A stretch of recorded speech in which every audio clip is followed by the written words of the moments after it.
So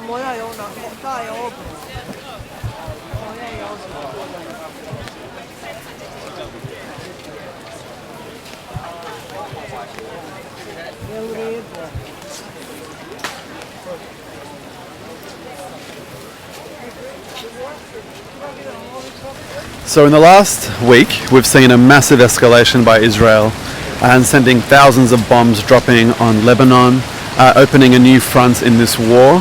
And just the other day, we heard that Nasrallah, the leader of Hezbollah, has been assassinated by the Israelis. This is a terrifying situation for the people of Lebanon, who've been watching in horror as Israel conducts its genocide in Gaza, and now they face the same situation in Lebanon. The people of Lebanon are suffering from an extremely difficult economic and social situation.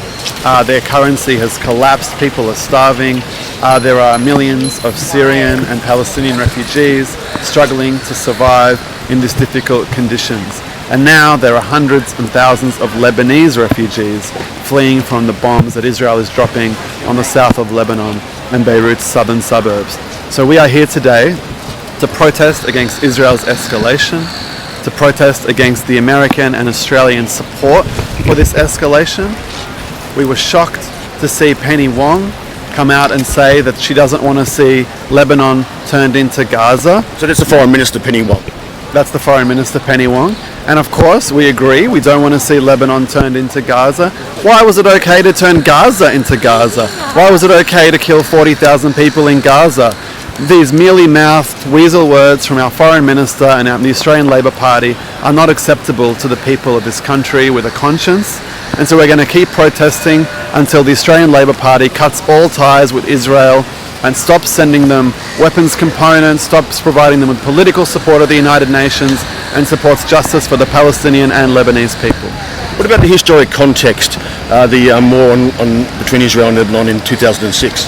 Yeah, I mean, Israel's invaded Lebanon multiple times, the most recently being 2006. And at that time, Hezbollah's defense of Lebanon inspired people all around the region, actually, and in Lebanon as well. It was seen as the front line of the Arab struggle against Zionism and imperialism. Unfortunately, since then, Hezbollah has become part of the Lebanese political establishment. It cracked down on the revolution in Syria in 2011 and Lebanon in 2019. And so as a result, there are much more bitter divisions inside Lebanon, and there is much less unity around resistance to Israeli aggression. Having said that, it is important that all people who stand against imperialism and Zionism work together in this moment in Lebanon to resist any Israeli incursion, but here in Australia to protest against our government's support for Zionism, for American imperialism in the region and around the world. Okay, just finally, can I bring up something of a personal nature? I believe you have family in Lebanon? Yes, I'm Lebanese and I have many family all around Lebanon. I spoke to many of them last night. They were terrified, they could not sleep. All week in Beirut, the ground was shaking constantly. The Israelis were using 2,000 and 4,000 pound bombs. These are bunker buster bombs. America used a couple of them in Afghanistan. Israel has been using them in Gaza non-stop for the last 12 months. And now in Beirut, which is a city of millions of people, they are terrified. They are fleeing to the mountains where they feel a little bit safer. On the other hand, there are reports now that Israel is bombing villages which host refugees from Lebanon's south.